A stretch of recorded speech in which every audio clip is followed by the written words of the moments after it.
Tonight is the 17th of August, 2011, and this is we are starting on the Itivuttaka, the first night.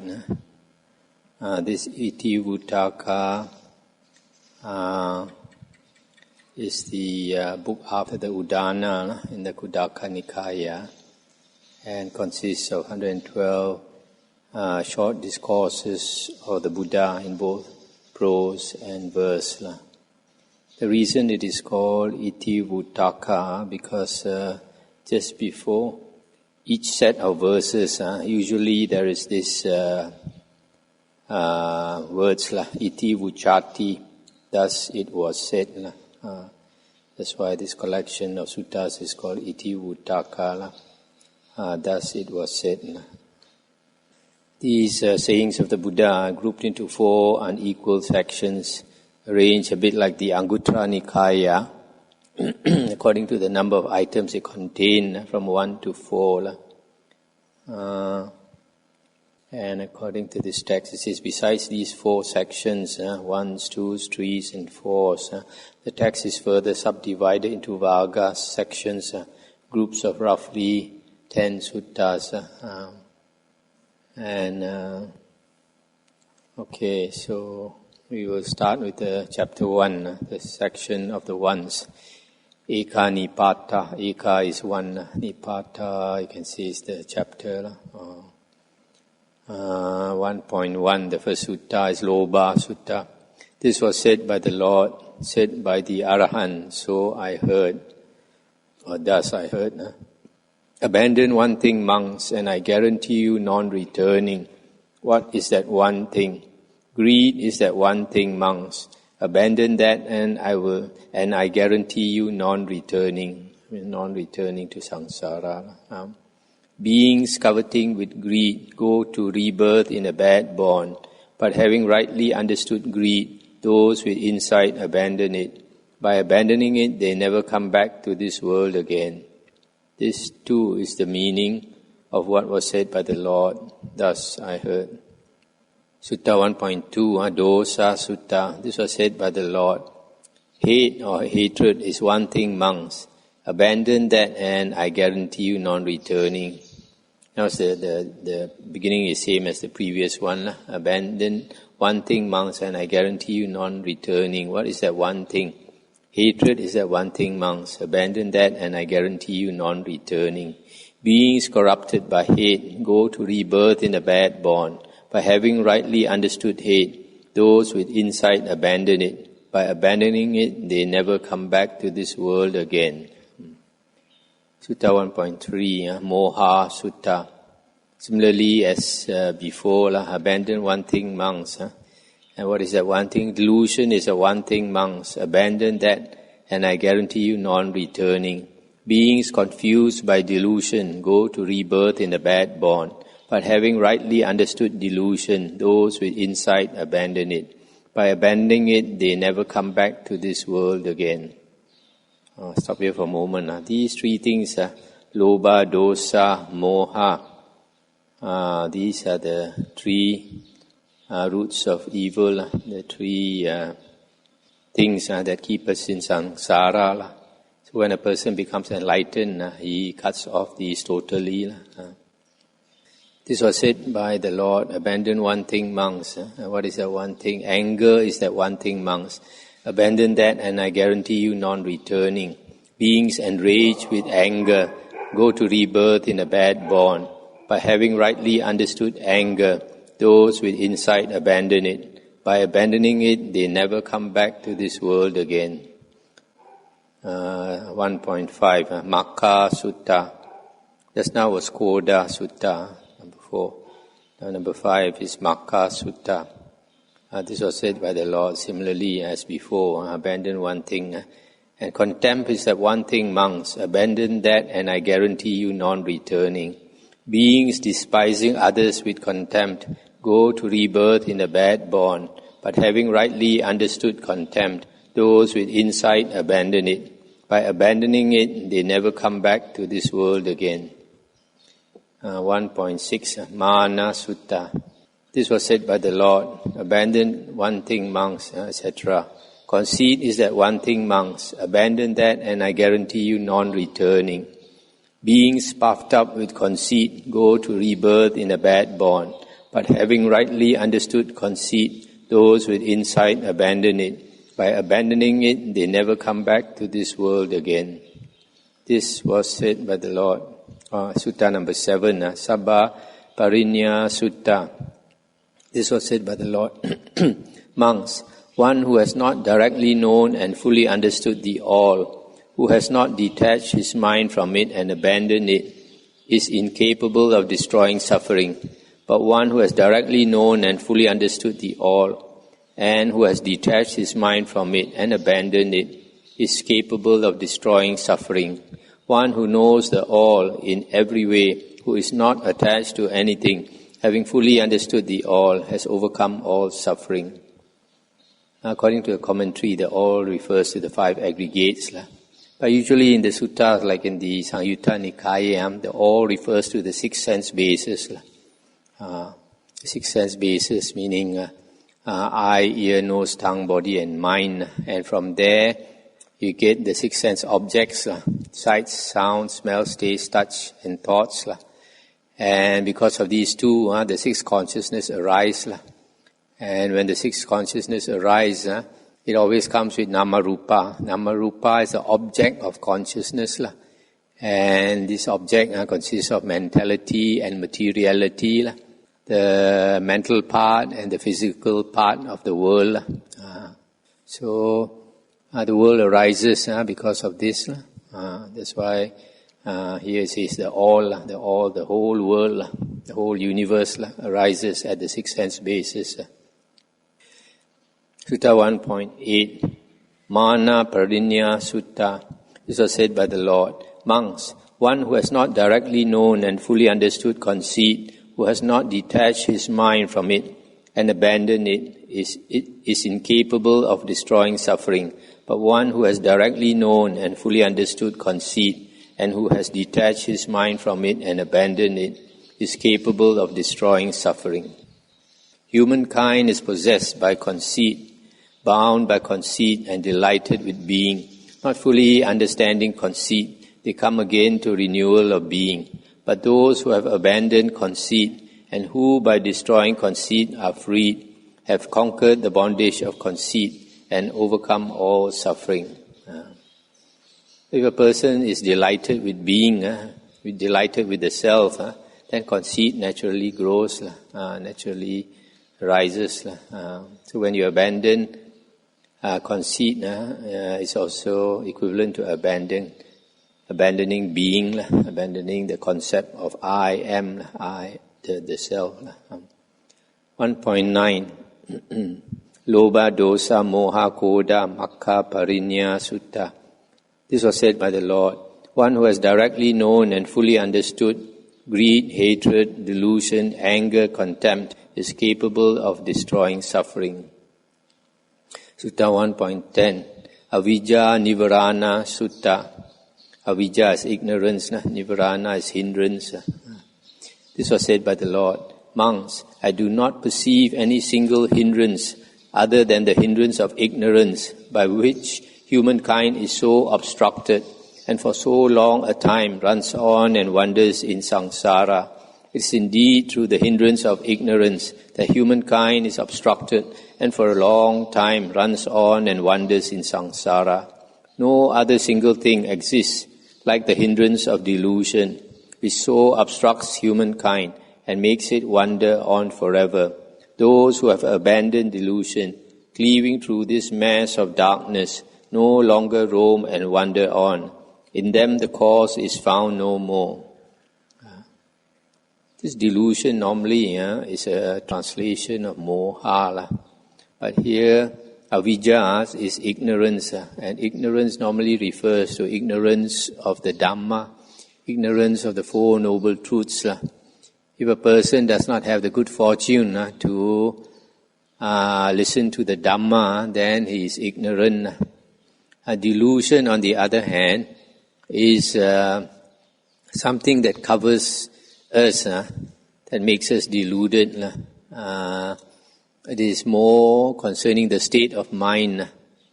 A person may come and listen to the Dhamma, but because of the 5 hindrances, sensual desire, ill will, sloth and torpor, restlessness and worry and doubt covering him, so he has delusion. So sometimes some people, because of strong 5 hindrances, their delusion is more. Then sometimes they listen to the Dhamma, so they cannot understand. So there's a difference between the two.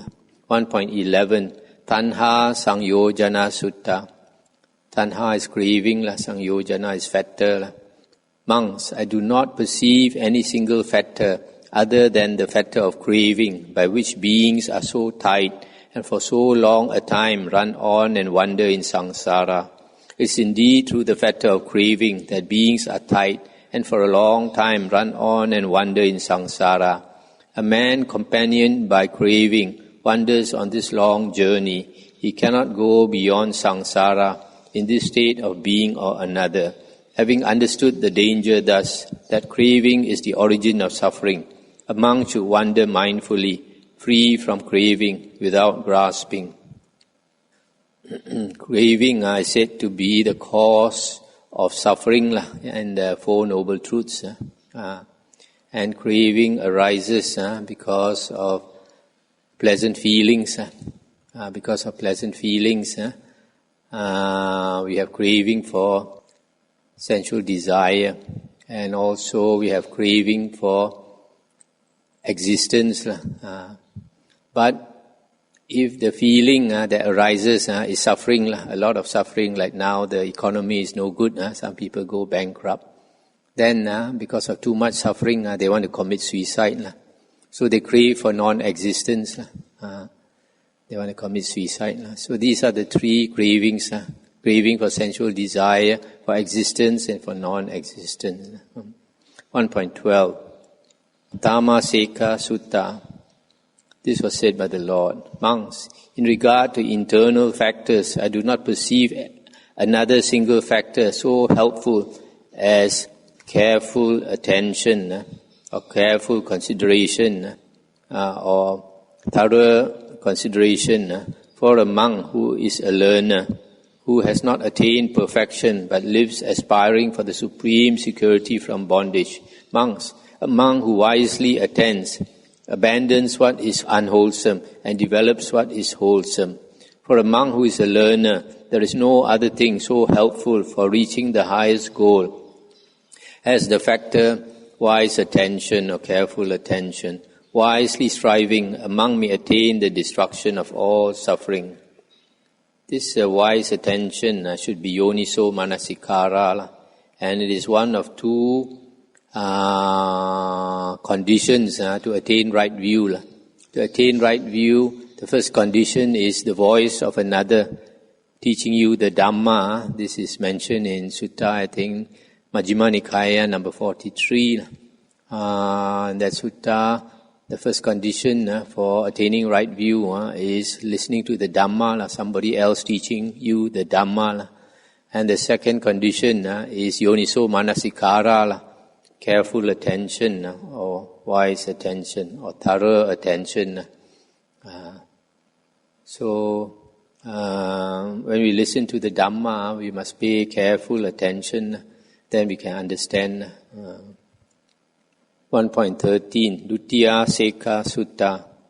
Monks, in regard to external factors, I do not perceive another single factor so helpful as a good friend for a monk who is a learner, who has not attained perfection but lives aspiring for the supreme security from bondage.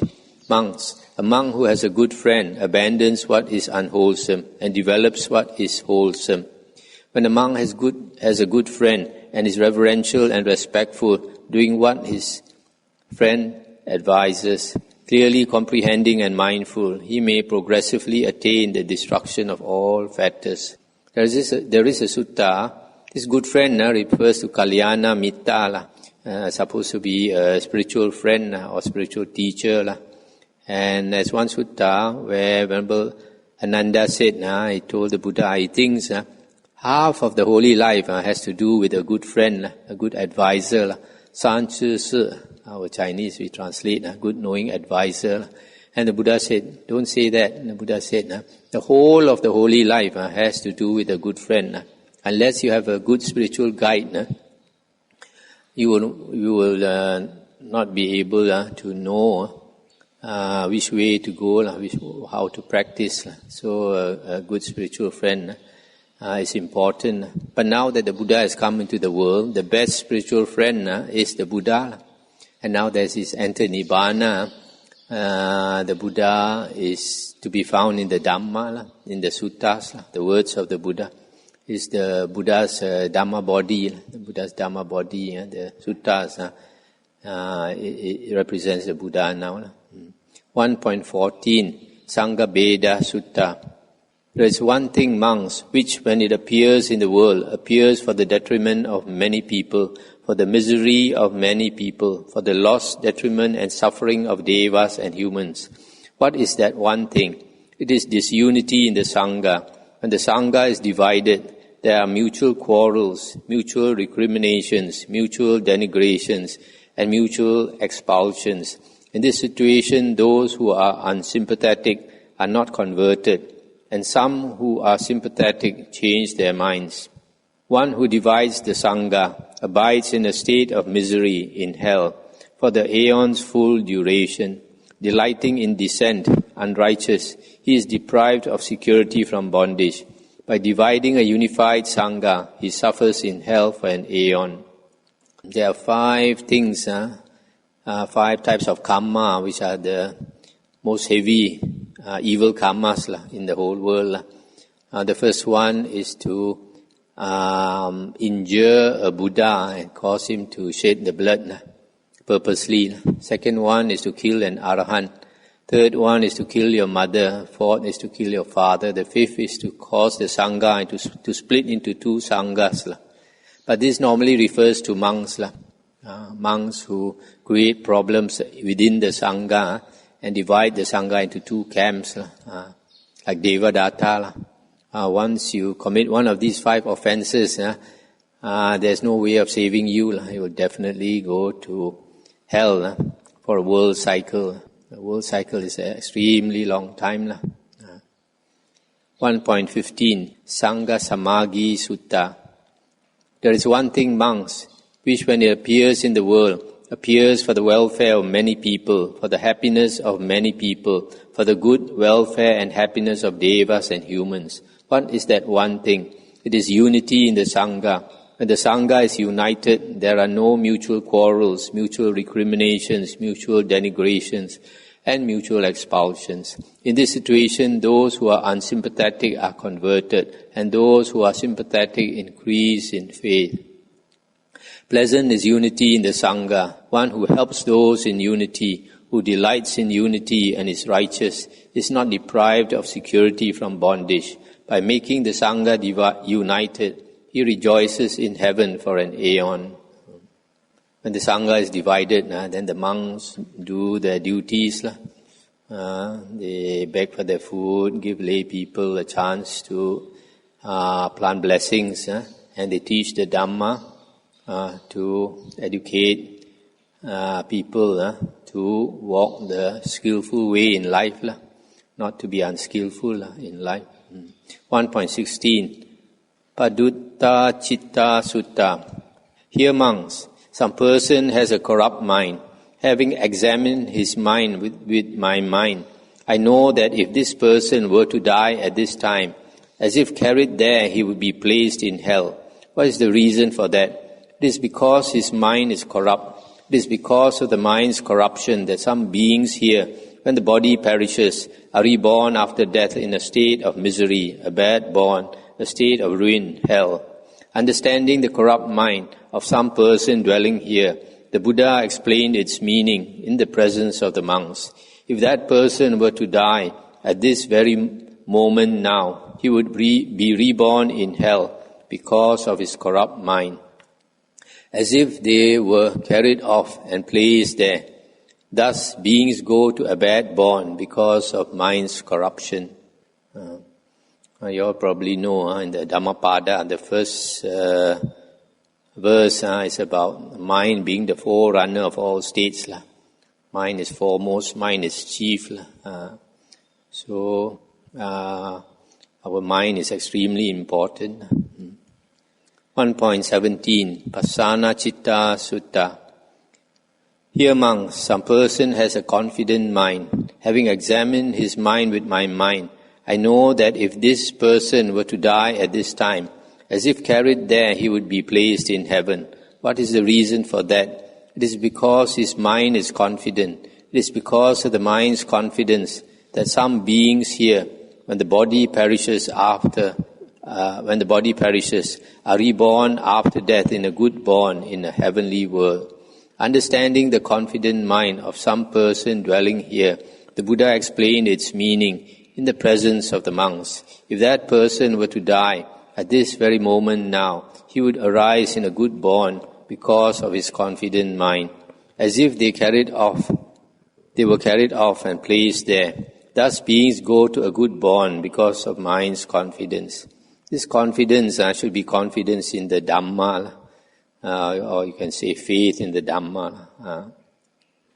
1.18 Metta Sutta. Monks, do not fear meritorious deeds. This is an expression denoting happiness, what is desirable, wished for, dear and agreeable, that is, meritorious deeds.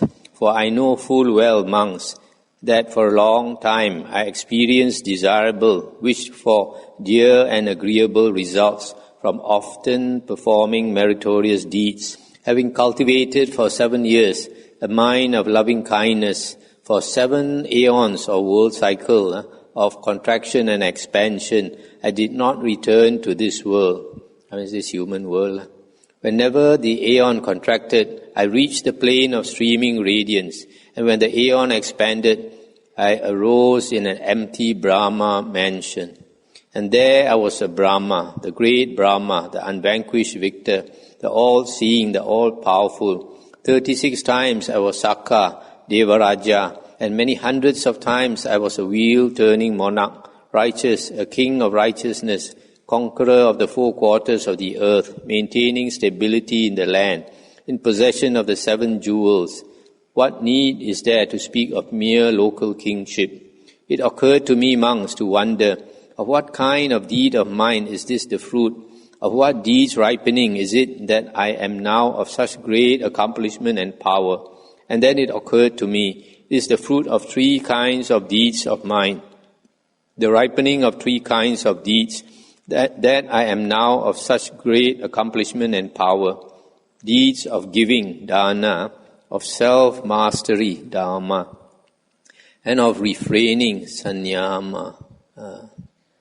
One should train in deeds of merit that yield long-lasting happiness, generosity, a balanced life, developing a loving mind. By cultivating these 3 things, deeds yielding happiness, the wise person is reborn in bliss, in an untroubled, happy world. This, when the world contracted, then that means the end of the world. Then he was reborn in the plane of streaming radiance. This should be the 2nd jhana, heaven. Then after that he arose in the Brahma mansion. The Buddha mentioned in some other sutta that our actions in this life, on the human plane, is the effects of it is carried on for many lifetimes. So that's why the human realm is extremely important. We create a lot of karma here. Like the heavenly beings who enjoy and use up their blessings. And then the beings in the woeful plane suffer, every day miserable, and they just keep suffering only. They don't create so much karma, but we as human beings, we create a lot of karma. We use the mind a lot. So the next few lifetimes is all decided by the human life. So you see, after he was born as the great Brahma, in the 2nd jhana, heaven, after that he fell to the 1st jhana, heaven, Mahabrahma. After that he fell to the Sakka Devaraja, After that fell to the human, became the wheel-turning king. So you see the good karma lasted so many lifetimes. So he said, this is the fruit of three kinds of deeds, karma. One is dana, generosity, doing charity. Second one is self-mastery. You can say self-mastery. Mastery is, for example, of your mind. That means bhavana, development of the mind. And of refraining from doing evil. That is sila. So we find in the other suttas, the Buddha says there are three bases of merit, getting blessings. Dana, sila and bhavana. Dana is giving. Sila is refraining from evil action. Hokkien we say kim ok. Restraining yourself from evil. And the third one is bhavana, development of the mind. That means you master your mind. So that's why it's called self-mastery. It's because he mastered his mind that he could be reborn in the second jhana heaven. Without the second jhana, how to be reborn there? Now we come to 1.19. Ubayata Sutta. There is one thing, monks, developed and continually practiced, by which both kinds of welfare are acquired and maintained. Welfare here and now, and that pertaining to the future. What is that one thing? It is diligence in wholesome states. This is that one thing. The wise praise diligence in doing deeds of merit. For one who is wise and diligent obtains a twofold benefit, welfare in the here and now, and welfare in a future life. And because one has realized the good, the wise person is called a sage. So here welfare now means in this present life, and future means in the future lifetimes. That is diligence in acquiring wholesome states. Hard working, energetic effort. The Buddha says there is one thing that can benefit us. In some other sutta it says there's one thing that can benefit us this life and future lives. What is that one thing? Diligence. Diligence in doing good, in cultivating good, skillful life. 1.20 Atipunja Sutta. Monks, the skeletons of a single person running on and wandering in samsara for an aeon would make a heap of bones, a quantity of bones as large as this Mount Vepula, if there was someone to collect them, and if the collection were not destroyed. The bones of a single person accumulated in a single aeon or world cycle would make a heap like a mountain, so said the great sage. He declared it to be as great as Mount Vipula, to the north of Vulture's Peak, in the hill fort of Magadha. But when one sees with perfect wisdom the Four Noble Truths as they are, suffering, the origin of suffering, the cessation of suffering, and the Noble Eightfold Path leading to relief from suffering, having merely run on 7 times at the most, by destroying all fetters, one makes an end of suffering. So when one understands the Four Noble Truths, then one becomes a Sotapanna and has 7 more rebirths at the most. And after destroying all the fetters, one enters Nibbana. So we have been in samsara for so long. Even this one world cycle, the Buddha is only talking about one world cycle. Our bones will be as much as Mount Vipula. But how many world cycles we have been in samsara? We have been for a long time in samsara. That's why today we are spiritually mature enough to be interested in the Dhamma. Many world cycles ago, when we were animals, if somebody tried to teach you the Dhamma, or you're a ghost, you're also not interested. But now we have suffered after so many lifetimes, then we are interested in the Dhamma. 1.21 Musavada Sutta. Monks, I say that for an individual who transgresses in one thing, there is no evil deed whatsoever he would not do. What is that one thing? It is this, monks, deliberately telling a lie. There is no evil that cannot be done by a person who deliberately lies, who transgresses in one thing, taking no account of the next world. So a person who purposely tells a lie is a shameless person, and a shameless person can do anything. He's not ashamed to do anything. 1.22 Dana Sutta. Monks, if beings knew, as I know, the result of giving and sharing, they would not eat without having given, nor would they allow the stain of meanness to obsess them and take root in their minds. Even if it were their last morsel, their last mouthful, they would not eat without having shared it, if there were someone to share it with. But monks, as beings do not know, as I know, the result of giving and sharing, they eat without having given. The stain of meanness obsesses them and takes root in their minds. If beings only knew, so said the great sage, how the result of sharing is of such great fruit, with a gladdened mind, rid of the stain of meanness, they would duly give to noble ones, who make what is given fruitful. Having given much food as offerings, to those most worthy of offerings, the donors go to heaven on departing the human state. Having gone to heaven, they rejoice, and enjoying pleasures there, the unselfish experience the result of generously sharing with others. It's a very nice sutta. If beings only knew the result of giving and sharing, they would not eat without having given. And they would not be stingy at all. But because beings do not know, that's why you see in the world there's so much suffering. There's starvation in Africa.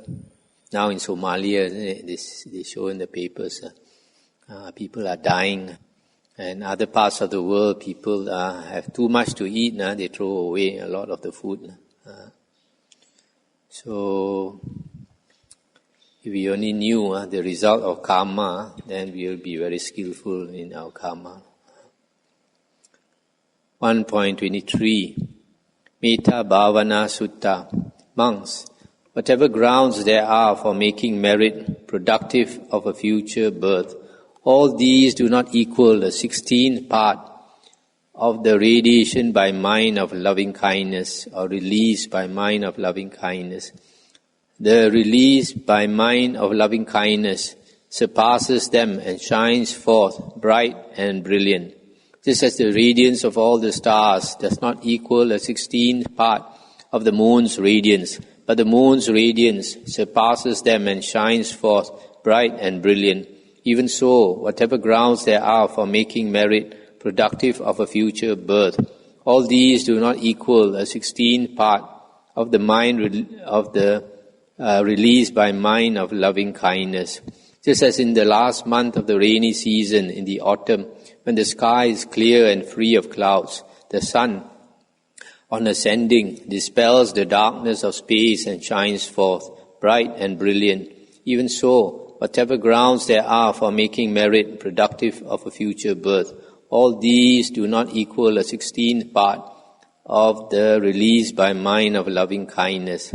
And just as in the night, at the moment of dawn, the morning star shines forth bright and brilliant, even so, whatever grounds there are for making merit productive of a future birth, all these do not equal a 16th part of the release by mind of loving kindness. The release by mind of loving kindness surpasses them and shines forth bright and brilliant. For one who mindfully develops boundless loving kindness, seeing the destruction of clinging, the fetters are worn away. If with an uncorrupted mind he pervades just one being with loving kindly thoughts, he makes some merit thereby. But a noble one produces an abundance of merit by having a compassionate mind towards all living beings. Those royal seers who conquered the earth, crowded with beings, went about performing sacrifices. The horse sacrifice, the man sacrifice, the water rites, the soma sacrifice, and that called the unobstructed. But these do not share even a 16th part of a well-cultivated mind of love, just as the entire starry host is dimmed by the moon's radiance. One does not kill, nor cause others to kill, who does not conquer, nor cause others to conquer. Kindly towards all beings he has enmity for none. This too is the meaning of what was said by the Lord. Thus, I heard. So here, whatever dana we do, cannot compare at all to the mind of loving kindness. Why? Because sometimes we do dana also, we still have selfishness, meanness inside us.